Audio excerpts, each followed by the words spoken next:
Le jeu de l'impérialisme, les amis, c'est un jeu qui est démodé, dépassé. Les Africains savent comment fonctionne ce gars. Mais seulement, les Occidentaux devraient savoir que, un, le paradigme a changé. Deux, les enfants d'Afrique veulent l'indépendance économique, la souveraineté économique. There is no gainsaying. Don't be playing games. Donc, ils sont en train de jouer à un jeu, mais seulement, les amis, ils vont se réveiller quand ça sera trop tard. Parce que là, ils font confiance à certains dirigeants qui sont achetés par eux, certains qu'ils ont déjà formés, et mal formés même, les amis. Les gens qui sont passés par le Fonds monétaire international ne peuvent pas être ceux-là qui veulent que l'Afrique soit indépendante. Parce que le Fonds monétaire international, c'est une institution, les amis, qui est là pour appauvrir l'Afrique et le monde entier, surtout les pays du Sud global. Ces institutions dites de Bretton Woods ont été créées pour ce but, où on met notre argent, après on va emprunter aux pays africains, après on vient les imposer leur politique de l'austérité. Dans ça, décoller. Ça ne peut plus prospérer comme ça pendant longtemps. Regardez le cas du Kenya. Uhuru Kenyatta est allé prendre l'argent au Fonds monétaire international. Et là, le Fonds monétaire international a envoyé ses soi-disant experts pour asphyxier l'économie kenyane avec les impôts. Et le peuple, surtout la jeunesse, c'est très important, les amis. La jeunesse kenyane s'est levée comme un seul homme pour dire non à cette augmentation. Il demande même la tête de Uhuru Kenyatta.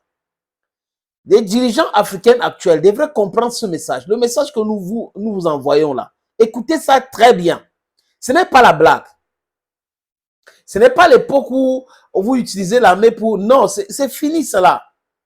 Les amis, il y a les petits pays là, les micro-États africains là, ils n'ont même pas 100 000 hommes en tenue. Et 100 000, je vais dire 100 000 hommes en tenue. On a des populations de millions de gens. Vous êtes en train de révolter davantage des gens. Les gens ne peuvent pas voyager. Ils sont cloîtrés chez eux. Ils ne peuvent pas contester. Ils sont muselés. Et vous trouvez que c'est normal? C'est une situation potentiellement explosive. It is potentially very explosive. And every single person is seeing it in that direction. On chasse les Américains au Niger. Alassane Dramane Ouattara ne se pose pas la question. Pourquoi est-ce que ces gars ont été chassés du Niger? Parce que ça commence par là. Avant toute négociation, vous vous dites, pourquoi vous êtes parti de là? Et vous explique, c'est là. Les détails sont là. Madame Molifé est arrivée au Niger. Elle a voulu faire chanter le Niger en mettant les autorités nigériennes sous pression. Vous ne devrez pas discuter avec les Iraniennes. Vous ne devrez pas discuter avec les Russes. Vous ne devrez pas discuter avec les Chinois. Vous devrez discuter avec les Européens et les Américains uniquement. Au nom de quoi un fonctionnaire américain va arriver en Afrique pour imposer aux Africains ce que les Africains devraient faire? Et ça ne révolte personne. Ce que je viens de dire là, tout Africain digne de ce nom devrait être révolté par rapport à ça. Le dernier sommet de la CEDEAO, Madame Molifé était là. On l'a vu chuchoter dans les oreilles des Tourés. Comment faire pour asphyxier les pays de l'AES? Mais ça ne marcherait jamais. Jamais à grand jamais. Et ces fonctionnaires dans ces institutions-là sont en train de protéger leur salaire et leur carrière. Ce ne sont pas des gens qui sont là pour l'Afrique. C'est quand même une honte. Et vous allez voir, je suis un grand diplomate, je suis un politologue, je suis un médecin, j'ai fait des études, j'ai bac plus 5, bac plus 7, bac plus 30, du gros n'importe quoi. L'Afrique ne va pas se développer avec seul ce diplôme-là. Non. Un diplôme universitaire ne fait pas de vous des gens à même de manager la cité normalement. Jamais. Ça ne fait pas de vous des gens plus intelligents que tout le monde. Jamais. Mettez ça dans votre tête. Donc les Américains, chassés du Niger, ont discuté avec les Mauritaniens et aujourd'hui les amis avec Africom vont atterrir, selon les informations que j'ai à ma disposition, sauf changement des dernières minutes, ils vont atterrir en Côte d'Ivoire. Donc les Américains vont installer leur base militaire en Côte d'Ivoire. Ils ont proposé beaucoup d'argent la dernière fois. On a vu Africom avec Ouattara et l'autre. Ils ont proposé beaucoup d'argent, les amis. Beaucoup d'argent. Donc, on se pose la question. Ce qui se passe là, c'est quoi? Pourquoi les enfants d'Afrique ne peuvent pas comprendre que l'intérêt des peuples africains, ce n'est pas les bases militaires. Ces bases militaires servent à quoi? Ça aide l'Afrique en quoi? Est-ce que ça développe l'Afrique? Si les Américains disent que c'est pour leur intérêt, est-ce que les intérêts américains, français sont les intérêts africains? On doit arriver à se poser ces questions-là. Si on n'arrive pas à poser des vraies questions sur notre devenir, sachez que les amis, on ne peut pas se développer. On doit se poser des questions. What are we doing? Why are we doing this thing? Is it correct to do it? Why are these people coming here to install their military bases? Do we have military bases in their country? If we don't have, what is the sole reason? Why should we accept it?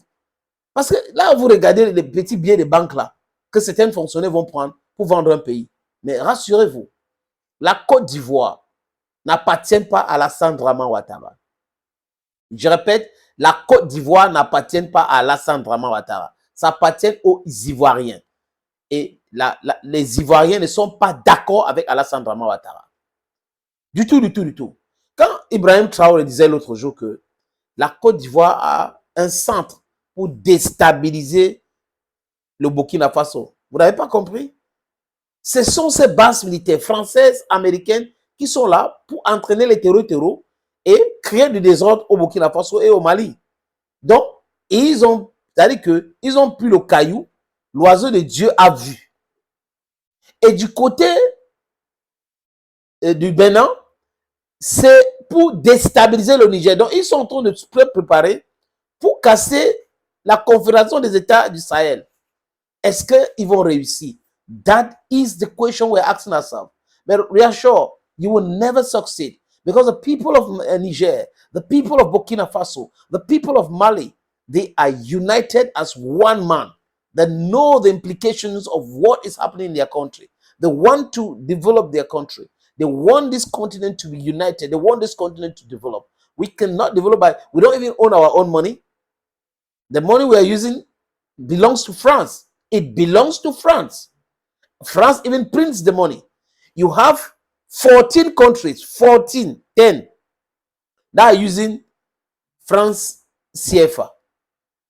You have a group of them, 8 of them in West Africa, and another group in Central Africa.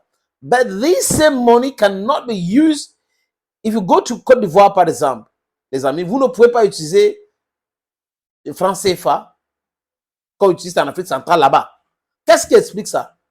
Parce qu'il ne faut pas l'intégration de ce pays-là. Voilà, il faut les diviser par tous les moyens. Ça, c'est dû. C'est-à-dire que de l'escroquerie, le banditisme pur, banditisme économique, banditisme stratégique aussi. Et c'est à nous de déceler tout cela, démonter tout cela et dire à ces gens-là que stop. Si Alassane Ouattara n'a pas compris en pensant que les bases militaires américaines en Côte d'Ivoire vont lui sauver, il a tout faux. Bazoum pensait exactement la même chose. Thank you, friends, and bye-bye for now.